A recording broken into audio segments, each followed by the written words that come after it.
Nice. Power Rangers. Yeah, man. Always got a different tee. Graphic tee. I wear a different one every day. Same, dude. I got 5 of these black ones. But it's funny though, if I wear a hoodie, I wear it I wear the same hoodie every day for like 2 weeks. I have so many hoodies just laying everywhere. Just shit that I've printed. Yeah. But I always wear the same, like, 2, you know? Why is it? It feels like it's been weeks since we've done one. I don't know why. Well, it has been over a week, technically. Has it? Oh, yeah, I guess so. A week and a day, so. Yeah. Well, I'm excited to see your new lighting setup on camera. Yeah, it's pretty advanced. I basically just I turned one of them off. That is pretty advanced. It's like trying a new system, so. Yeah, it's funny. I think I made a comment on our last video, like 17 episodes, and we're still trying to dial in the look, the color grade, and all that stuff. Yeah. We're getting close. We're still arguing about the blues. Yeah, yeah. Is that blue the same? But we're close. Yeah. I'd say, why don't we jump into the movie of the week so I don't forget it? Oh, yeah. That's a good one. Start doing that at the beginning. Yeah, for sure. I'll start because mine was actually 2 weeks ago, and I haven't really watched. I don't think I've watched a movie since, but it's I've been watching a lot of like History Channel shows, like Alone, which is great. Absolutely love that show.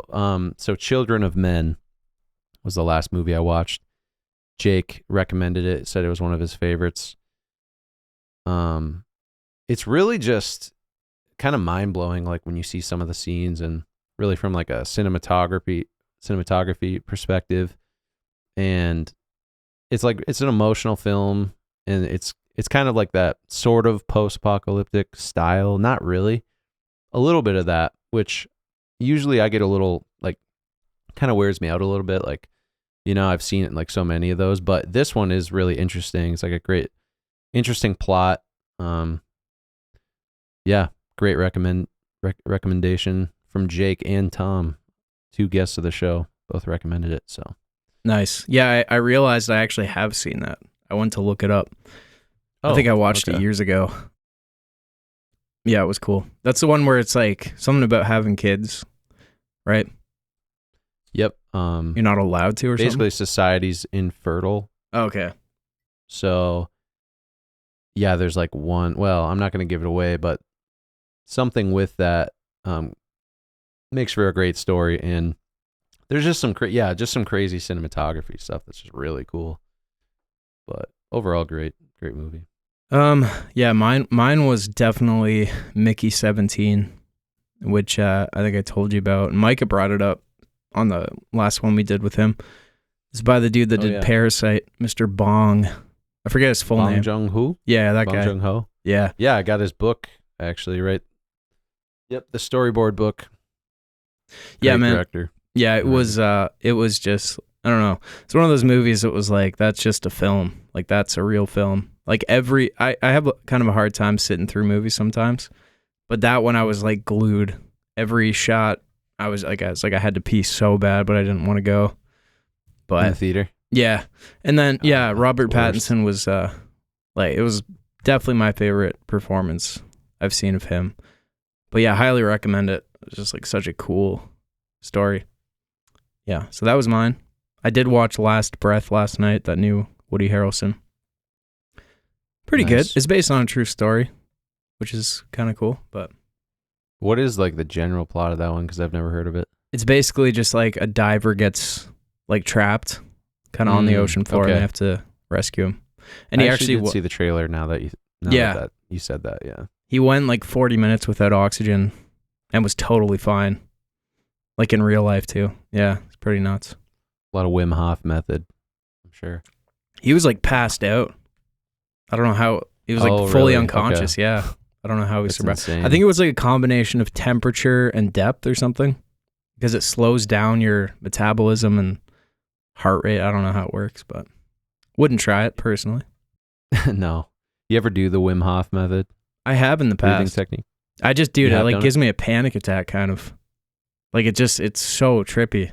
I've met a couple of people who say that too. It's because it really, really like increases your oxygen levels when you're doing like the what do they call it? Like, is it hypertrophic breathing? I can't remember I'm blanking on the term, but basically it's sort of like a hyperventilation. You're just taking these deep breaths, exhaling, and there's no pause in between them. I thought it was called like hypotropic breathing or hypotropic breathing, but holotropic breathing. Sorry, holotropic breathing. So yeah, it's like this inhale and outhale, fairly quickly, but like deep breaths. You're not like missing out on air or anything. But yeah, it basically gets you to this point where you build up so much oxygen in your system, you can hold your breath for like significantly longer. And then when you're in that breath hold, your body's in like a survival state essentially. And there's all these benefits that you can get from it. And it really calms your mind down because your body's like, oh, I'm not getting air.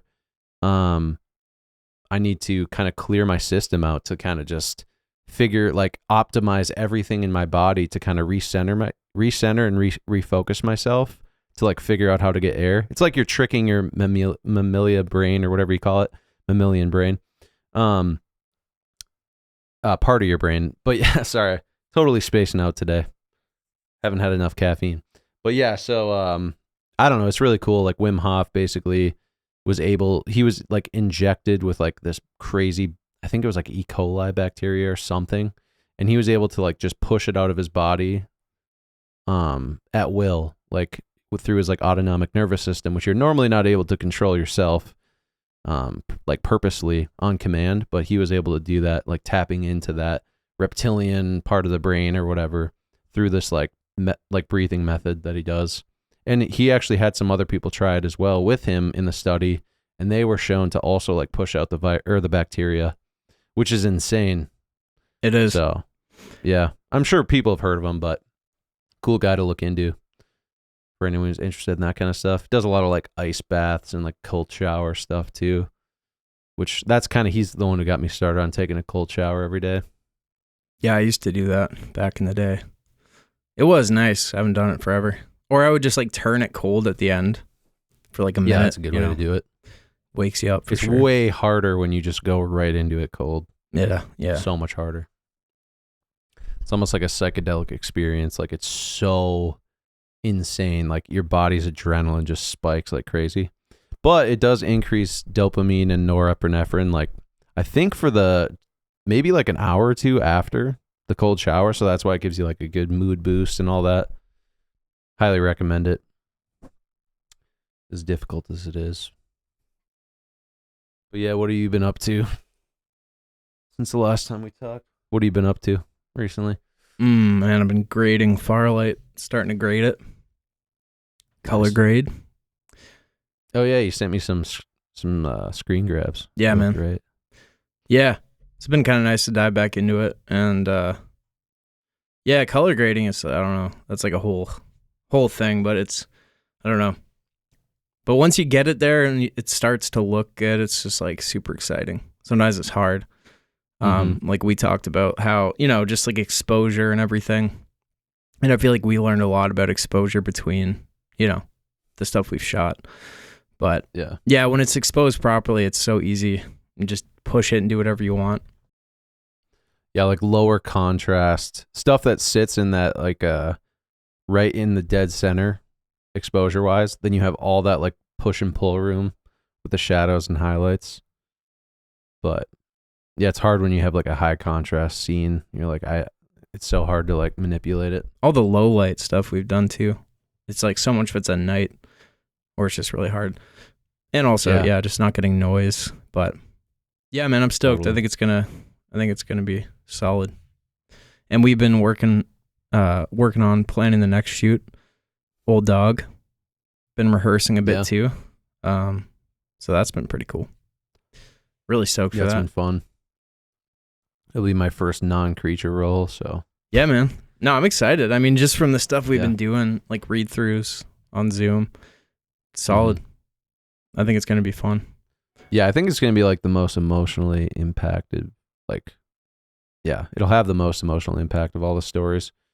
But it's funny because we did this story 2 years ago in August, and we'll be pretty much shooting it around the same time 2 years later to reshoot it, to redo it, because that was the first thing we ever did, and we had blind confidence, and it was good. I mean, we were able to make something that looked really cool, but this story is like way more compelling and fits more, I think so. Yeah, man, and it's like I had to go through quite a bit, like writing it, because I wrote it, I think 8 times total.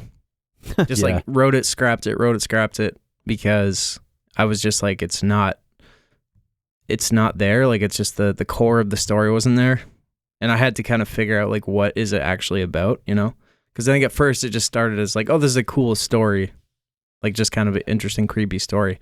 But I feel like now it's like, okay, this is actually what it means and like the true kind of meaning to it. So yeah, man, hopefully we can pull it off. I think we can.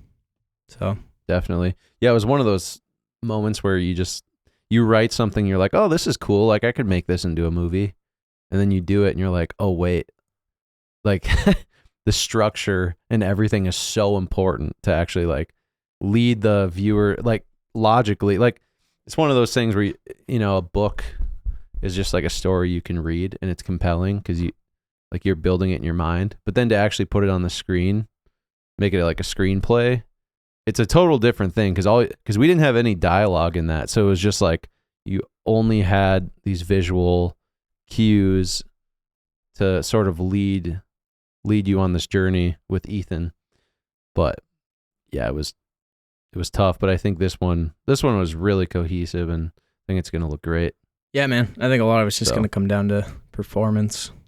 So we have a decent amount of time to rehearse and kind of develop the characters, and started working on that. So some salt water here. Nice. Fasting? Yeah, just I've been doing carnivore, so I started putting like salt in water 3 times a day just for electrolytes. I actually really enjoy it. Like, I think it tastes good. Weirdly so. Yeah, I was telling you I bought that big packet of fasting electrolytes. Yeah. It's like salt, potassium, and magnesium. Really good. Yeah, I got some recently. Like Redmond's Relight. Same thing, just different brand, but yeah, this is just like plain. There's no flavor or anything. it's a way to do it. Yeah, it's a way to do it. I'm actually on hour 47 right now of a fast. Nice. So, gonna finally break it like 7:30 p.m. tonight. Chipotle. But yeah, I don't know. That's always the move. It sounds really good now that you said it, but damn, we'll see. Yeah, I usually do Chipotle like before I'm gonna fast because I'm like full the next day. I do like 2 burritos and then chips and guac. Large chips and guac, 2 burritos. That sets me up for a fast the next day. Because then I can skip food the entire next day, and then I'll wait till the day after to break it. So the night after. But yeah, I don't know. I really like doing one fast a week, because it just keeps you. I don't know. It's like such a good reset. It's kind of like that thing when I was talking about with Wim Hof. It's just like you're in this state where your body's like a little bit in survival mode, so it kind of has to recenter and refocus its priorities. There's something called autophagy, which it's basically like your cells will recycle kind of the shitty stuff out of your body as fuel. And it just like prioritizes like the healthy stuff. And I don't know, it's pretty good. But I've been doing it since November. And then I think a couple years ago I did it every week for almost a year. But yeah, I don't know. One of those things. I'm a weird guy. Do a lot of weird stuff. Hey, same, man. It's all right. Gotta stay weird though, you know? Yeah, I agree. Keep things interesting. Yeah, it's always funny to like, I always think about Farlight, or like for anyone who like makes a movie or a short film, it's like if it's like kind of fucked up, it's like, what does that say about you? Like, it's like that, that was all in there, but it's just a way to like illustrate something, I guess. Right. Yeah. There's this director, I forget his name. Is it Herzog? What's his name? Werner Herzog. He says, if you want to finance your film, you can do it working a job, just don't do it in an office job. He says, his exact words are, be a bouncer in a sex club or be a security guard at like an insane asylum, because you need experience and you need to experience chaos and you need to see people at their worst and at their best. And, you know, if you're working an office job, it's, you know, it's more mundane or whatever. And you just need that life experience to be able to understand film.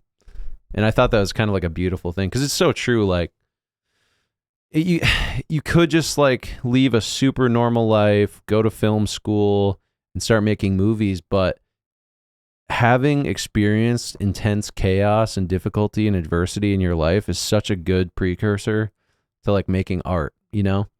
And it doesn't mean you have to like forcefully put yourself through like hell, but just like exposing yourself to different things, I think is huge if you're an artist, especially with film, because film is like, how do you relate? It's one of the craziest mediums, because when someone makes a film really well, it's so impactful. Like, it can make such an impact on your life. I mean, I even watched a film the other day that kind of like is still stuck with me, you know, like a couple months ago. And I'm just like, yeah, I still like think about it every now and then. We were talking about it on the show. It's just Groundhog Day, which I've seen plenty of times. But there's like some good lessons in that movie where, you know, in order for him to escape this cycle, I don't want to like ruin it if people haven't seen it, but he's stuck in this like loop, this same day over and over. I think it was one of the first films that really did that. And in order to get out of it, he has to become like a better person, essentially. And through that process, it's kind of inspiring. I don't know. It's just like one of those inspiring movies a little bit. But come back to my main point. It's just like, you really do need to have seen the world in all its forms to understand kind of like reality in life in order to like project it onto the screen, I feel like, and make an impact and resonate with people. But yeah, I feel like, I don't know, just like as a byproduct of like touring and stuff, I did see just a lot of different people and like different walks of life, and got so many different perspectives, which I feel like subconsciously just helps in some weird way. Yeah, I've worked all the shitty jobs, crazy like aluminum factory, 12-hour shifts, just like lifting, just like having like breathing in like aluminum flakes in the air, just like having massive furnaces and molten metal near you all the time, just doing the same repetitive task, landscaping, all that stuff. But yeah, I think it is, like you said, it's more about like the people, you know, witnessing and experiencing people and meeting different people. And because in order to make characters, you know, in a film, you have to, yeah, like represent different archetypes. And it's fun though, because you still learn, you know, you're always learning. And I think film's like a good way of teaching you about life too, in some way. Yeah, for sure. Yeah. Did we want to dive into some quick Q&A questions? Yeah. Do you want to just kind of pass them back and forth? Sure. First one is, any tips on getting started making music videos? Yeah, I would say. Great question. Yeah, that is a good question. I don't know. I mean, I guess everyone does it different, but I always just like wrote a small concept, like a story that had kind of a beginning and an end, and like each like section of the song, like verse, chorus, is like, you know, kind of has its own like subplot or, you know, thing that happens, like just break it up into those sections. But I don't know, for me personally, I would say like a good portion of my videos was like a version of myself going on some journey and finding stuff. And that was always the easiest way to do it. Like have this kind of climax at the end and like point. Mm-hmm. But like along the way you find like some tarot cards or roses or whatever. Right. And shoot it in slow motion because that makes it easier, you know. But the B-roll. Yeah, the B-roll. Yeah. I think just aesthetic a lot of times for me was kind of the thing. But I don't know. As far as like here, as like actually shooting them, I don't know. I mean, just learn some camera stuff on, I don't know. I mean, if you can find someone to do it, that's obviously great, but I don't know. If you can pay somebody, obviously, sort of best case scenario, but I feel like for most people, dropping $3,000 on a music video is not the greatest return. Yeah, and you don't necessarily need to. I think a lot of times, I know we both like shoot outside, and I think if you find like a good location, even like a Yeah. forest or something, you can make a nice vibey thing, you know? I feel like I shot mostly on 50 millimeter lenses because that depth of field, you know, adds a lot. Rarely did wides in my music videos, but I was a massive wide guy. you were, yeah. Wasn't big on the closer shots, but that's yeah. But what I was gonna say too is, yeah, it really comes down to just, you know, learning a few things with editing, cinematography, finding a camera you like, if you're gonna make them yourself. But I agree, you're great on the story stuff with music videos. A lot of times I'll just literally just be like, what is the vibe of this? And I'll sort of do a story, but it doesn't even really make sense. I do like actually having it make sense and almost be like a short film. But for me, even just doing a vibe thing, like, okay, what vibe is this? Okay, it's like late night, walking down the street, maybe in a city, maybe in the country, maybe wherever. I don't know. I just like doing like a vibe thing too, even if it doesn't make sense. But finding a prop or a Mhm. couple props that's like, oh, this is sick. I could write something around Yeah. this.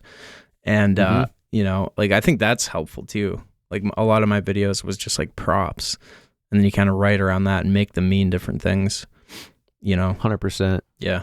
Or you can just play your song, a couple different angles, you know, whatever you want. Performance shots, yeah. Yeah. I would just recommend maybe don't shoot on a phone, but if that's all you have. Yeah, try then- not shoot on an iPhone if possible.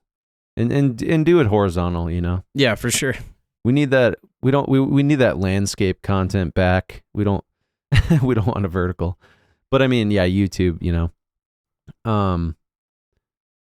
Yeah, I guess that's about it. I definitely like buying props, and you know, I've done a lot of sort of like that I don't know what you like to call it, like alchemical, occult, magical, almost like pagan style aesthetic stuff. That's just like my vibe. That's what I like to do. But it's just like, yeah, kind of see maybe what your brand identity is and find something that works. All right. The next question was, what is a song that really changed you?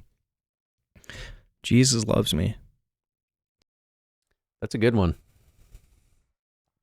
A song that really changed me. Well, Crazy Train by Ozzy Osbourne. I think when I first heard that, I was just like, I can't think of only one. I think the guitar solo from Crazy Train really motivated me to like play guitar and actually like just learn how to shred, you know, quote unquote. And then Eruption by Van Halen.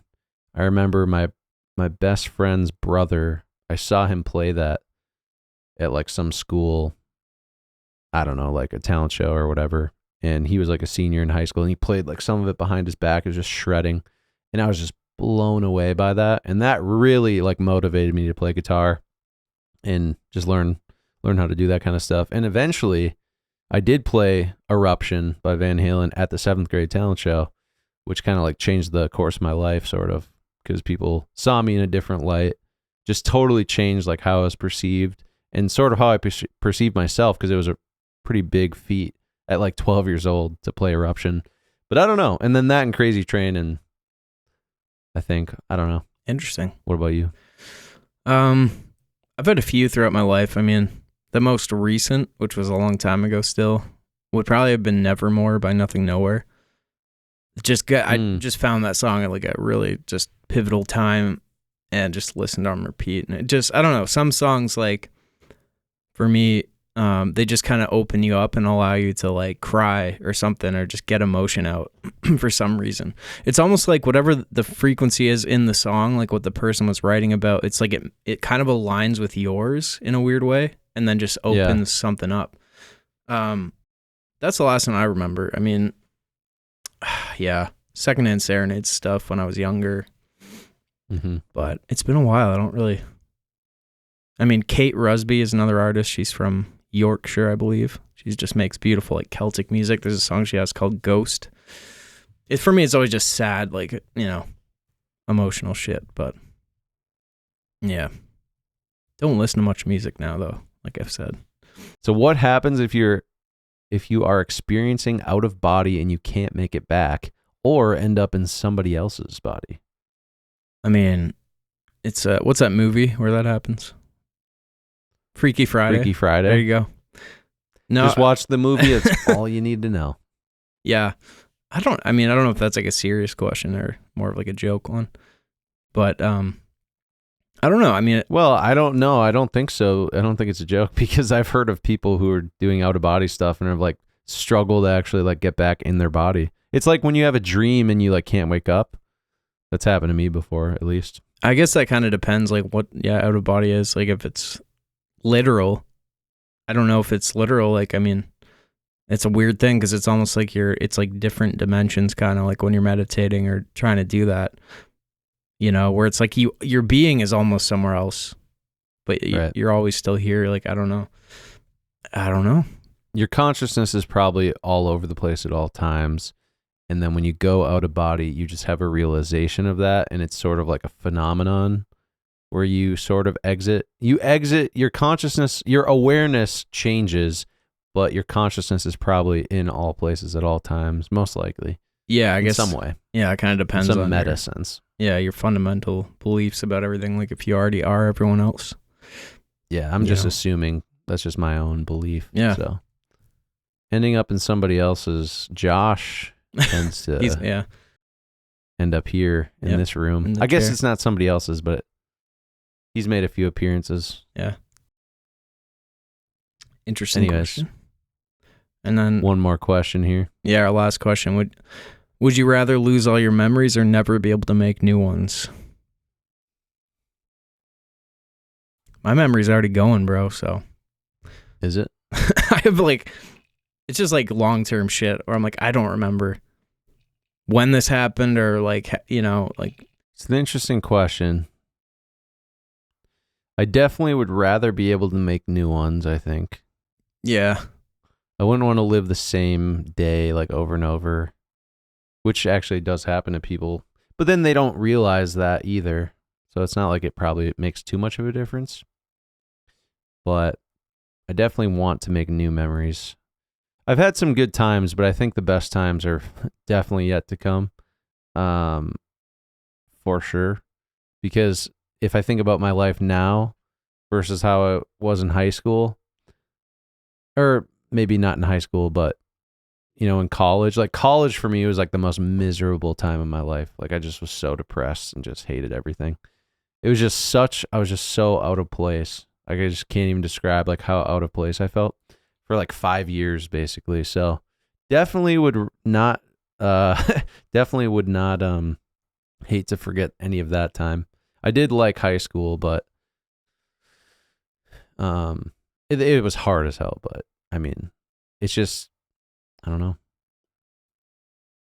I don't know if that's an answer, but something. Yeah. Yeah, I would probably agree with that. I was watching, I don't know if you ever heard of Stavros Halkias. He's like a stand-up comic.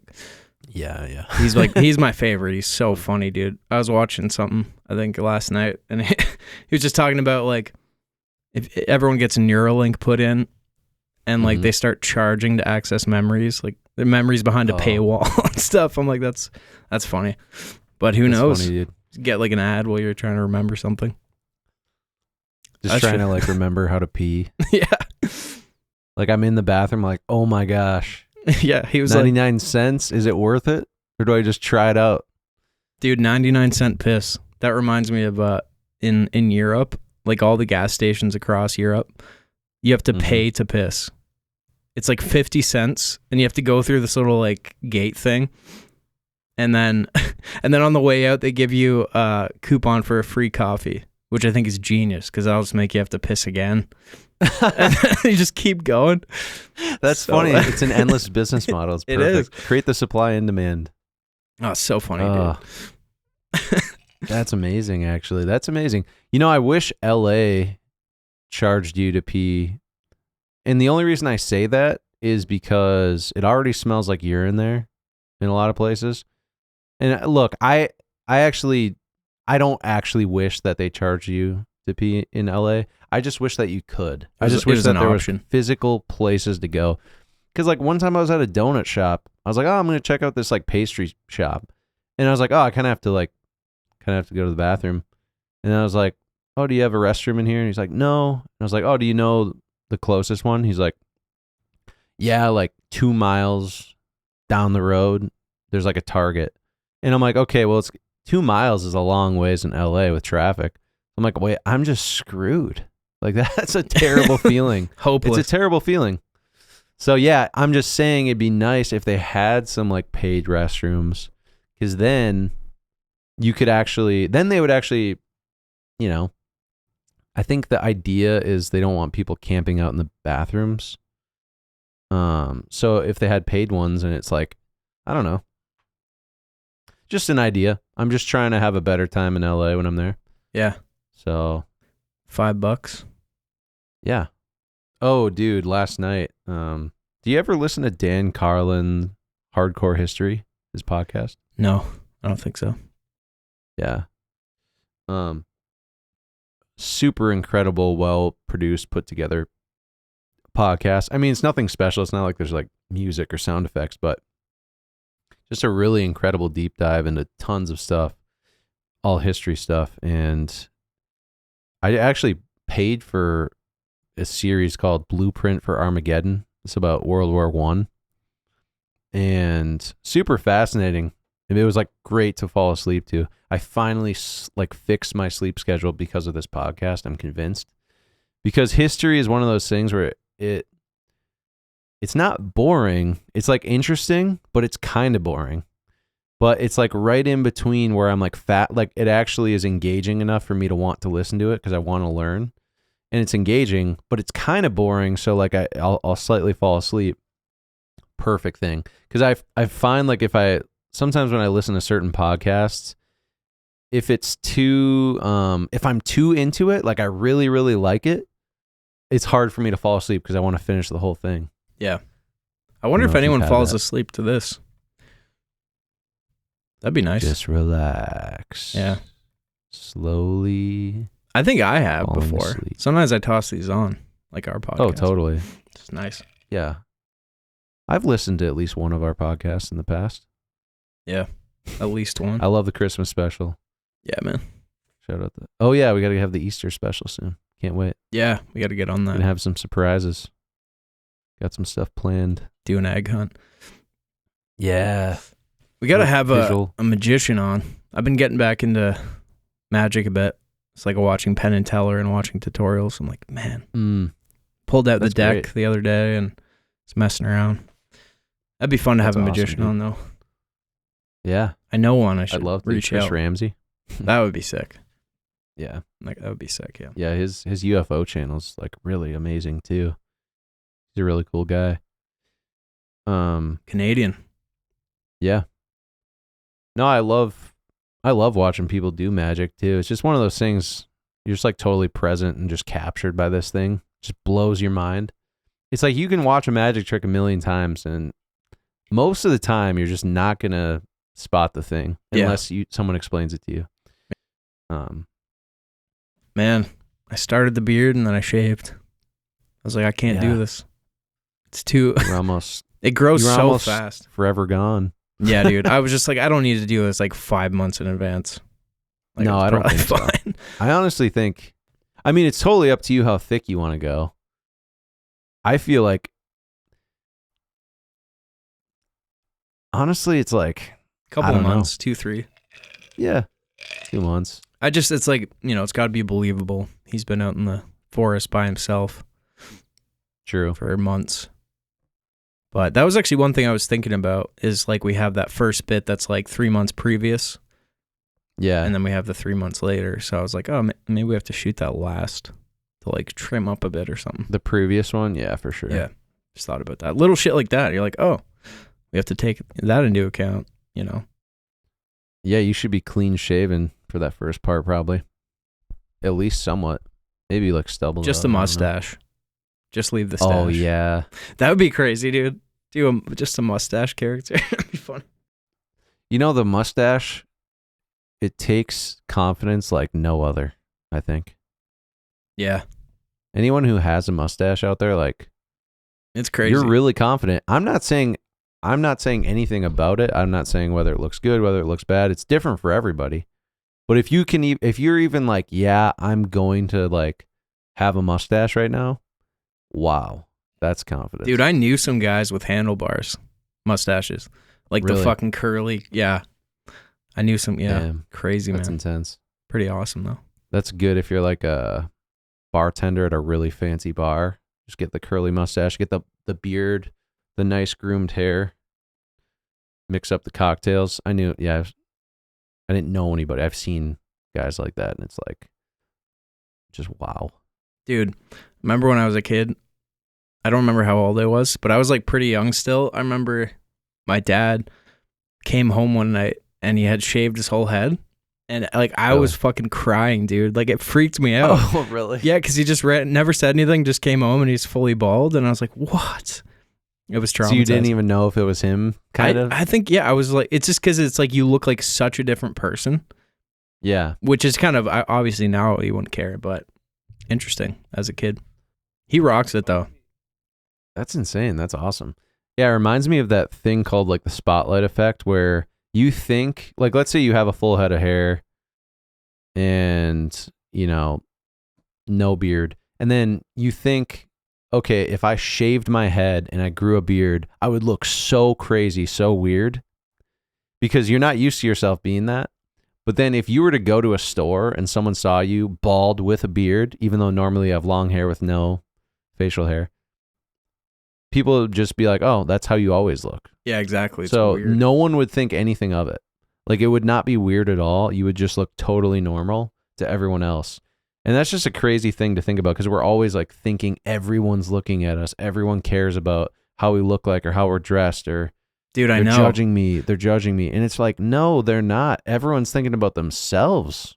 Everyone's judging themselves, you know? It's a weird thing because like you don't give a shit about what other people look like. So, but it's so hard to like remember that or convince yourself. And it doesn't make any sense to like think about that or worry about that, but we all do it. Right. I think part of it comes down to like if you do judge other people, then you'll be worried about being judged too.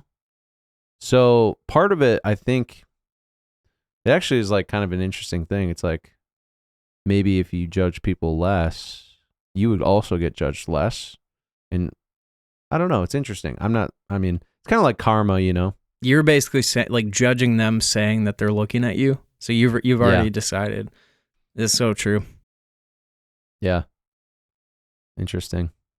It's funny. We were waiting for Josh on a meeting the other night and we were just talking about analog gear. And then I was like, man, what if you could make a website where you could just like, people could upload their music and run it through your gear, like all automated.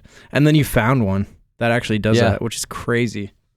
Blew my mind. So cool. There's a couple websites like that. Yeah, they have these giant, I don't know if giant rooms, but they just have the room with all this audio analog gear like compressors, you know, vocal compressors, bus compressors, preamps, EQs, all these things. And you basically can download this plugin onto your DAW, like Logic or Pro Tools, and you can run your vocal or whatever sample through this plugin, and it goes to this like place essentially through the cloud, runs through the analog gear, and then sends it back to you through the plugin. So which is cool. wild. Yeah. So cool. Yeah, I'm excited to try it. It's called Analog Access. So for people out there who don't have analog gear and want to try some, just to see what it sounds like, you can't record live through it, obviously, but I don't know. It's cool. They do have some pretty high-end gear, which is sweet because it's like, you know, some of these pieces of gear are like $6,000 a piece. So you wouldn't want to buy that, but I'm excited to try it out. I'm comping vocals on a song right now, so once it's all finished, probably run it through.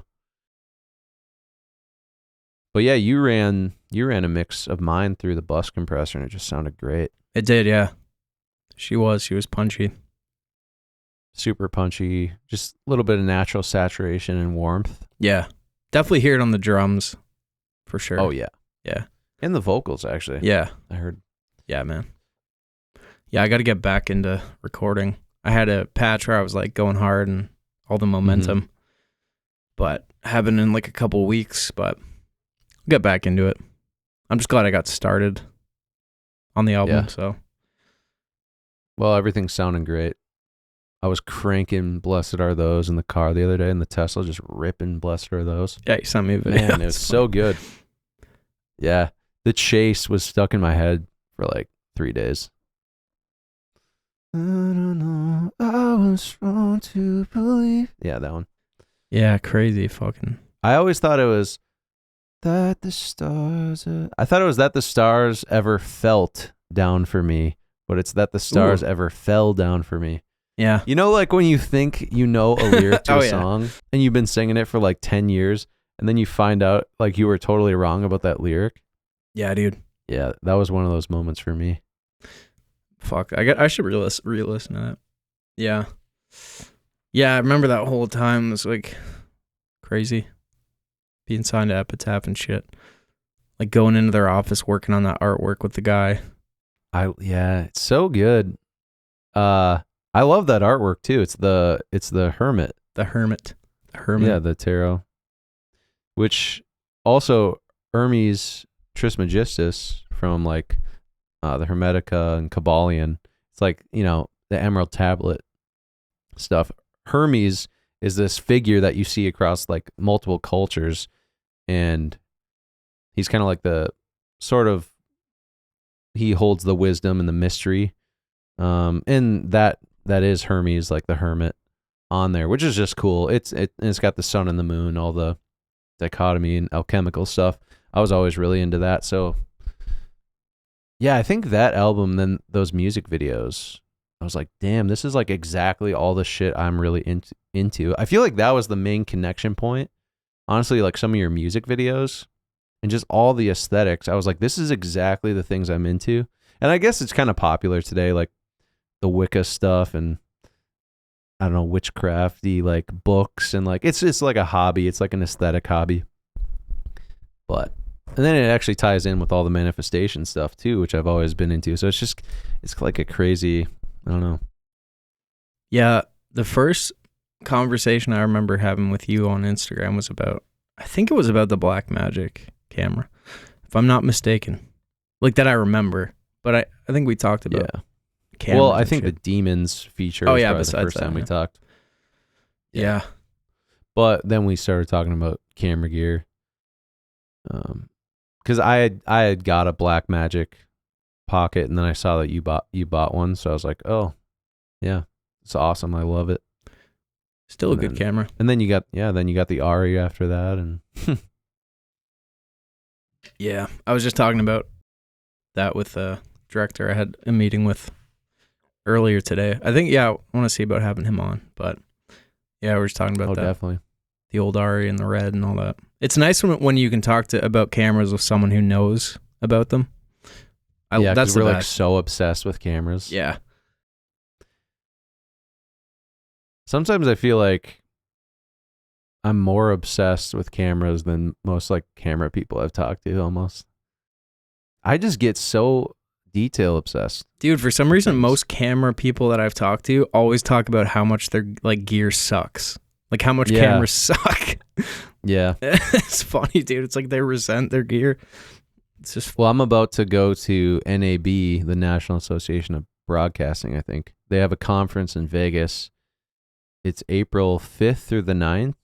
So if anyone's going, let me know. Hit the slots.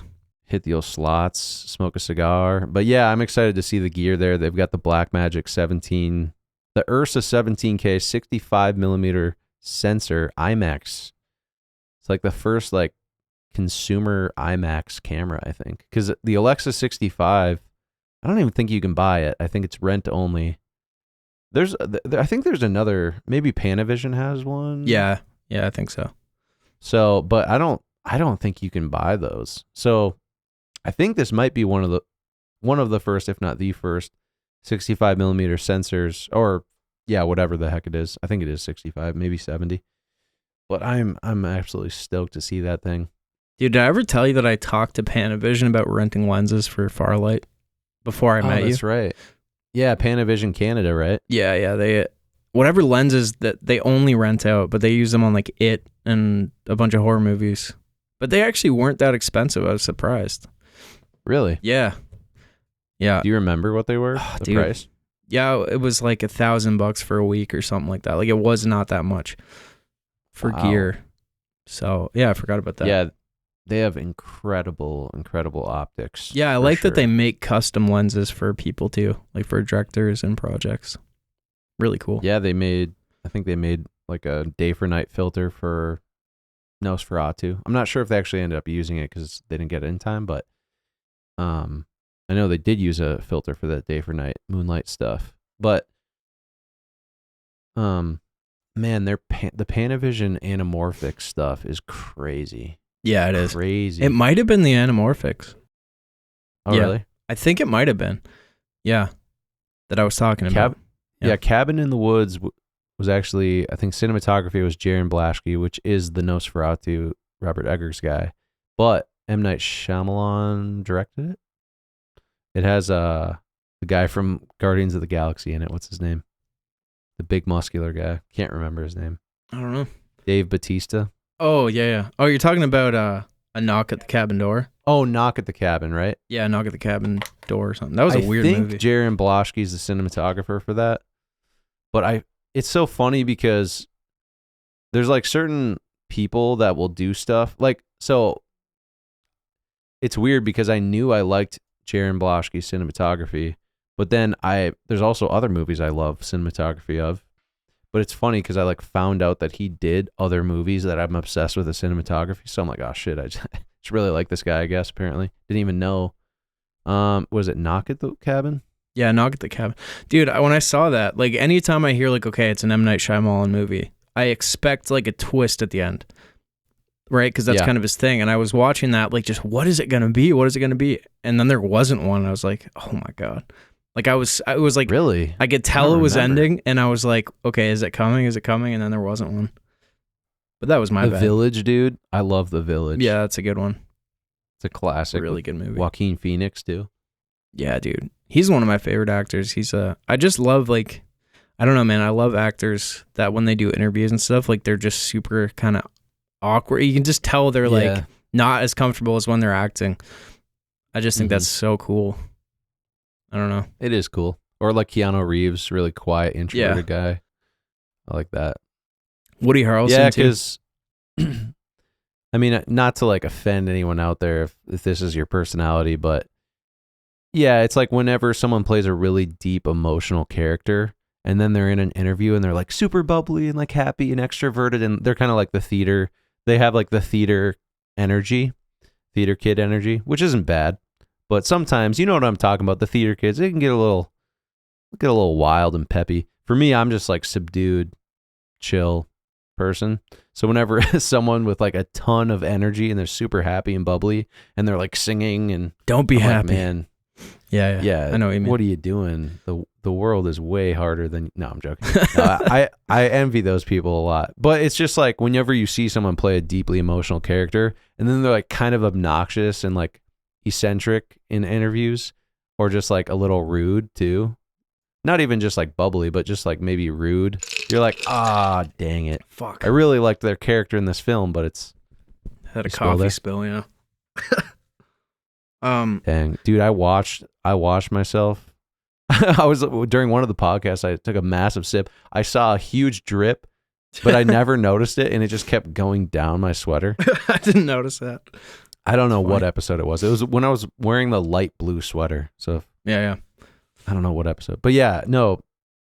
You're just kind of like this. Sometimes you get disappointed. I think when I first saw Robert Pattinson's interview after Twilight, and he had a British accent, and he was super like, he's kind of like a comedian type guy, just really like, he wasn't very quiet, or like, he just was not like Edward in Twilight at all. I was a little devastated. I was like, come on. Yeah.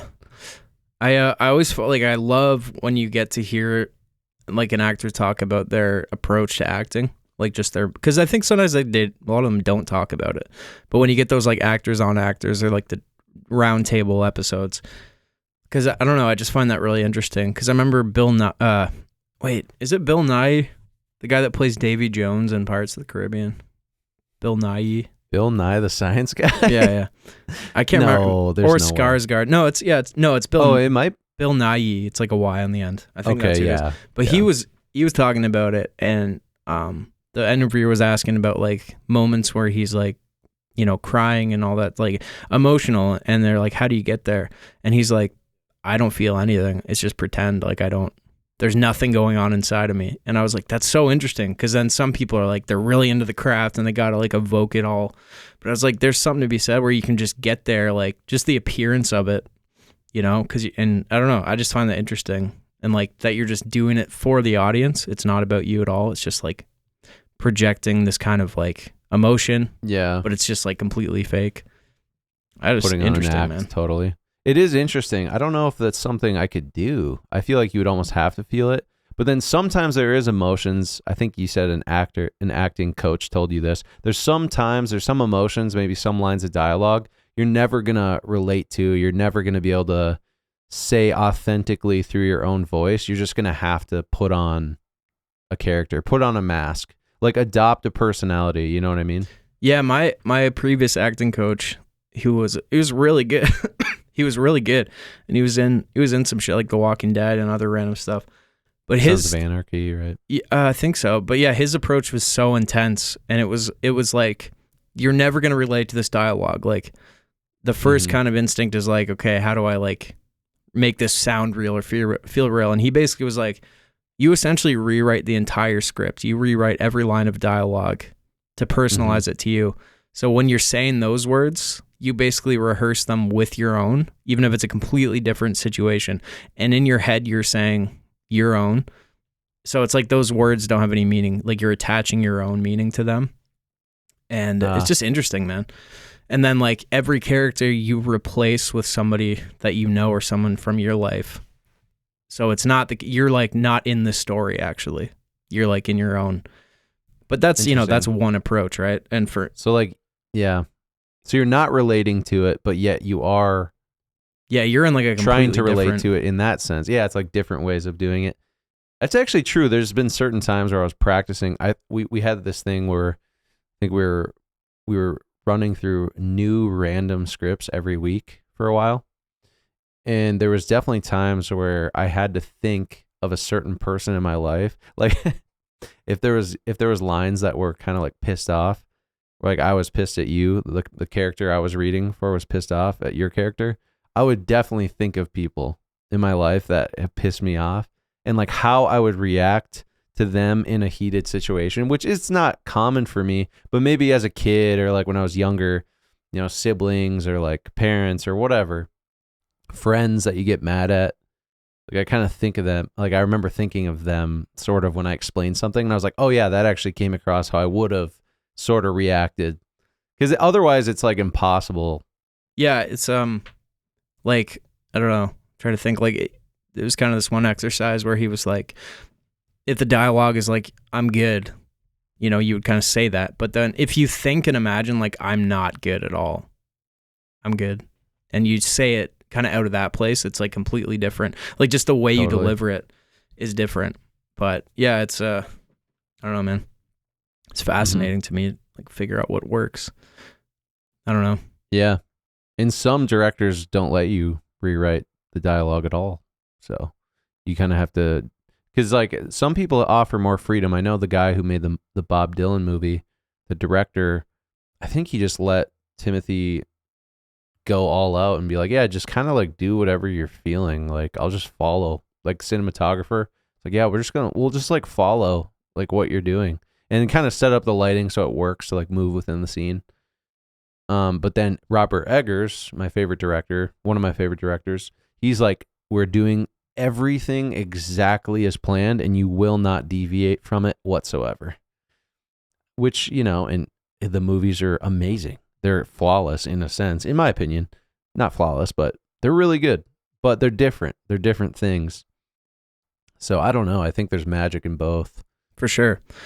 Yeah, man. So yeah, the crying thing is like the best thing I heard, and I've tried it before, is like you like it's really sad, but it's like you basically like vividly imagine somebody you really love like about to die and you're in front of them, you know? Yeah. And you're talking to them. It's like, how can you not get fucking emotional? Shit like that. Probably not a great thing to have to do all the time. I feel like And you were talking about that with Baz, where it's like, do you ever, you asked him if he ever gets affected by playing certain characters. Yeah, dude. I think it's true. I think you would be affected by it. And I mean, we could even think of people who've continuously played villains in movies and shows, and then have turned out to kind of be like a bad guy. Yeah, for sure. There's examples of that all the time. Yeah. Which is interesting. I got a role in this like indie horror. What was it called? I can't remember. I think we watched a clip of it when we were hanging out. Yeah, I don't forget. With blood, the taste of blood. Taste of blood, yeah. And I remember like I got the role and I was like, oh, I'm gonna like prepare because my character was like some drug addict, like ass, like just terrible person. And I was like, I'm just gonna get so into this. So, dude, I would walk around Toronto at night, like punching light poles and shit. Like I was like, I'm just gonna get so into this. And it was like a garbage performance. Like it was so bad. But I mean, part of that was like, I don't know, maybe the other elements. Nerves. Yeah, just way too nervous and like and this is one of the biggest things my previous acting coach taught me was like, you have to basically rehearse so much because like when you memorize lines, you're still thinking of, like you're literally seeing the paper in your head, and you have to get past that. And that was kind of the thing. It's like I didn't know any of that, but it's just got to be so ingrained where you don't have that image in your head anymore of the actual paper, which I think is really you're literally in it, right? Yeah. Yeah, I've heard that too, where you're reacting to the other actor in the scene. Yeah, you're listening. You're just naturally reacting, and you're so ingrained to react in the way that you've been rehearsing that you should just say what you're supposed to say. Right. And you're almost hypnotizing yourself into that situation where you just become the situation versus like, okay, now I'm waiting for my line. Exactly. You have to like respond to the person.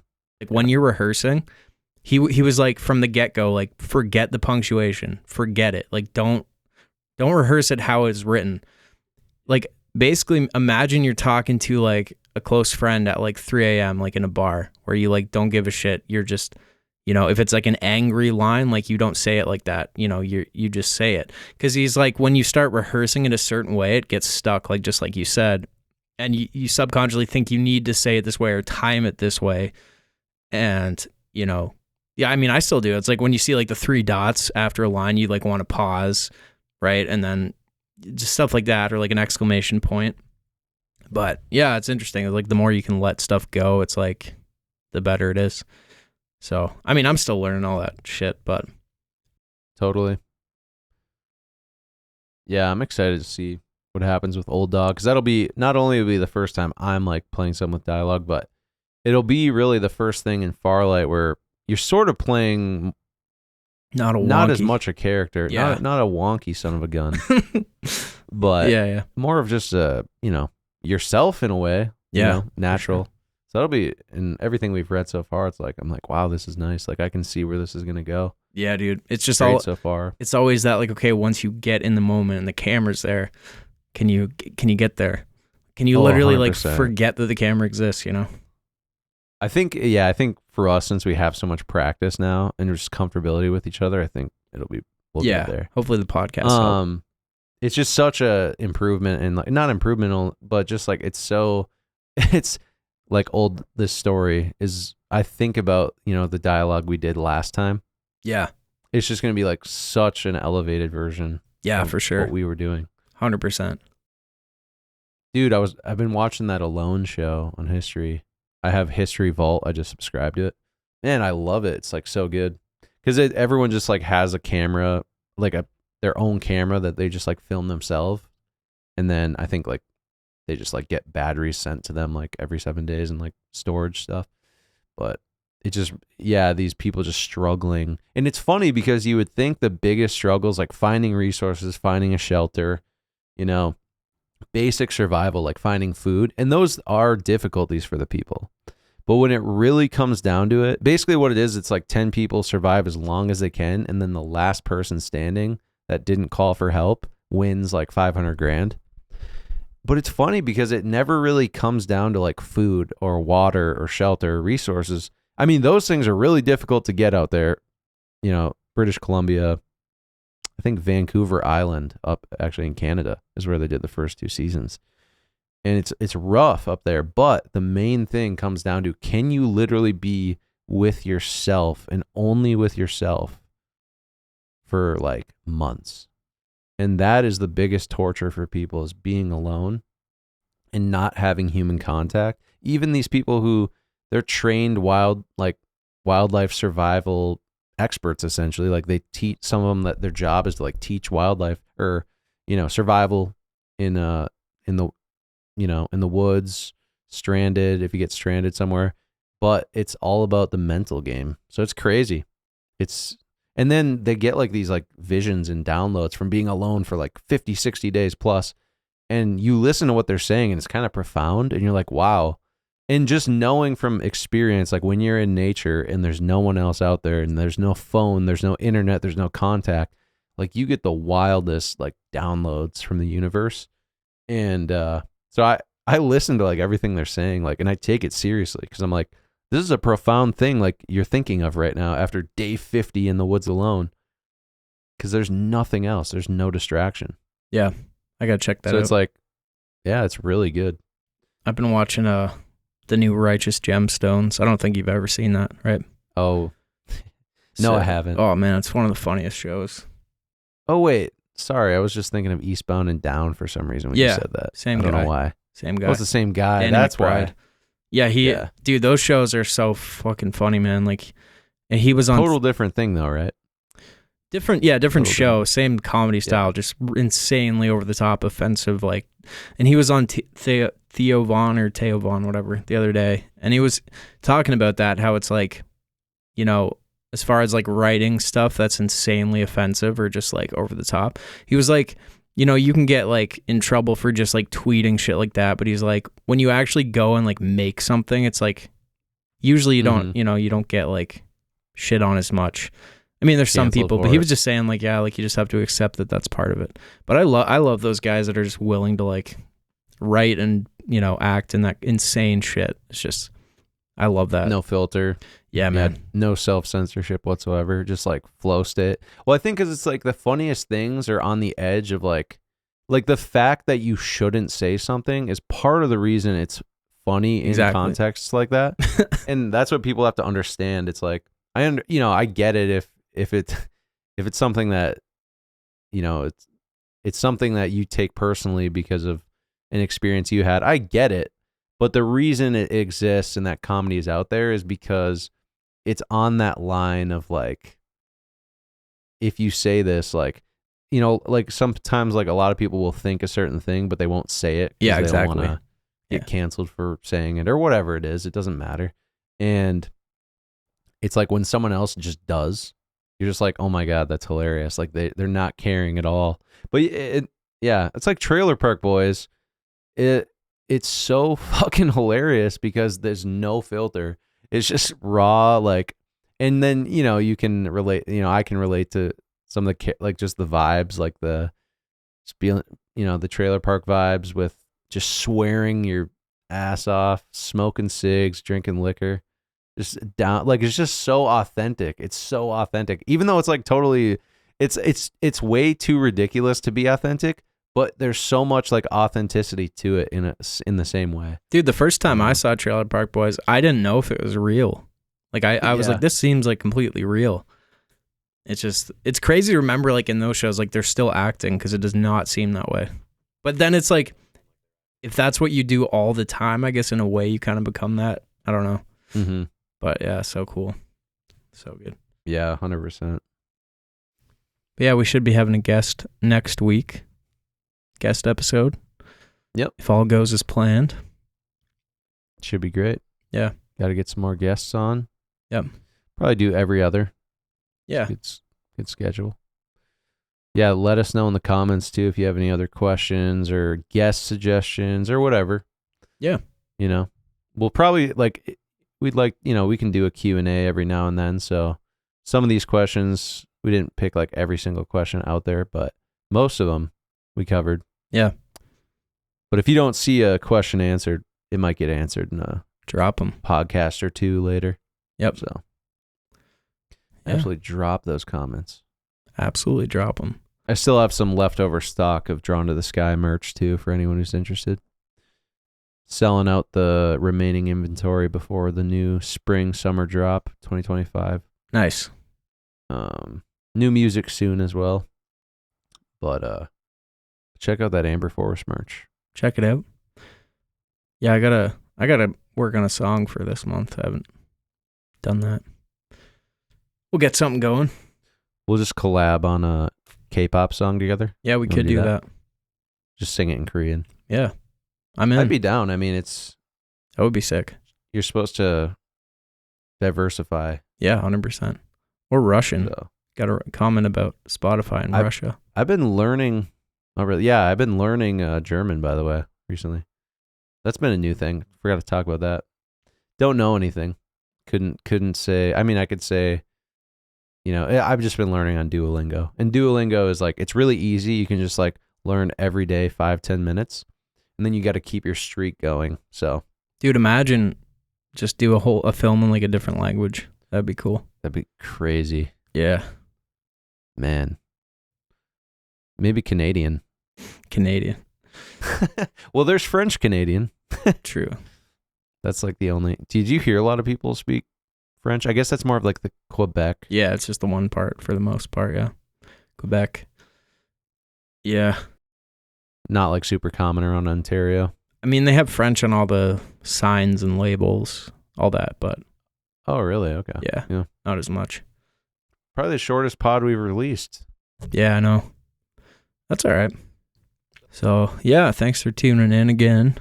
Yeah, we're working on Farlight again and keep talking through it, And we'll have some stories after we've shot it. And then next year, you can all watch it. And, should be good. Coming out 2028. Originally, it was, 2024? Or was it 25? 2020. I think it was 2024, probably originally, but yeah, keeps getting pushed. It's a classic. People are always doing an indie film, and it always gets pushed. But it'll be worth the wait. And then the next movie we work on, we'll actually put out the year after we make it. Yeah, shoot that in a straight shot. No more like elongating it 2 years. Yeah, for sure. Yeah. Apparently, David Lynch, the dude that did like Eraserhead, is that him? Apparently he did that. He shot it over a long time. Oh, like his first movie? I think so, yeah. For that one, yeah. Well, what was the movie that Boyhood? They shot that over a period of 14 years or something? Yeah, that was cool. That was intentional. Yeah. But it's just crazy. Yeah, really cool movie. Yeah, I think it's cool when people dedicate themselves to a project like that. Just a long-term, it's not about the ROI. It's just it's about the art. I think you can go a long way with having that mentality. I think having just everything's got to have an ROI, right away. It's music videos. I never really experienced much of a return on them immediately, but they've led to great things, appreciation from other people. It's probably the reason that we're talking today, a lot of it too. So I don't know. I think it's cool to dedicate yourself to something, even if it doesn't perfectly fit into society's monetary system or, dude, your family's advice. Yeah. I don't know, man. Do it for the art. I got a feeling, hey, this is just, we might have to do a Farlight 2 one day. Farlight 2? Do it proper, yeah. I feel like you just could make it 1,000 times better. Yeah, dude. I just feel like the stories could be endless. It could easily be a show. I would love if we could get some funding and do a TV series, and then we can work on we can just film our next movie over a month or 3 weeks, 2 weeks, and then just work on Farlight. Fully cool. funded. That would be fun. As a job. Yeah, that would be sweet. That'd be sick. I could see it, man. I could see it happening. Endless stories. But then it's if you close it in the first movie. Right. But I don't think it matters. Probably doesn't matter. Leave it open a little bit, maybe. Yeah. Sweet, yeah. No, we should keep going for another hour after that. Yeah. 3 hour special. Done. It's like the Minnesota, they call it the Midwestern goodbye. That's basically what we're experiencing at this point. Multiple stages. All right, welp. I Dude, suppose. Remember Baz was saying he's nah, if I want to leave, I just fucking dip. I don't even say Yeah, bye. that's I was the like, Irish goodbye. That's great. Dude, I would talk to Baz like in the house we were staying at for the last showing. I'd be talking to him. I would turn around. 1 second later, turn back. He was gone. I love that. In bed. Just in bed. I love it too, but the thing is I'm from Minnesota, so we literally say goodbye. It takes like 15 minutes. We're literally standing outside the door in the freezing cold, still talking. No, dude. Still talking. Someone goes out to their car, you go up to the car window, you're still talking, and then you're like, finally, let's go. So when you say, okay, I better get going, you're going to be there for a half hour more at least. Is it just from feeling bad about leaving? Yeah. You're just like, That's hilarious. Yeah. There's some great videos on that too. Yeah. People make some funny content around it. Yeah. The Midwestern, I think Canada's similar. You're just like, yeah, pretty similar. You don't want to. Similar vibe. You're like, would this potentially, possibly, maybe be okay? Somewhat. Like when you text somebody. Oh, dude, yeah. Instead of just being like straight with them, you're like, possibly, maybe, 100%. Potentially, what do you think? Yeah. If not, no worries. If not, no worries. Either way it works. Every time. No pressure.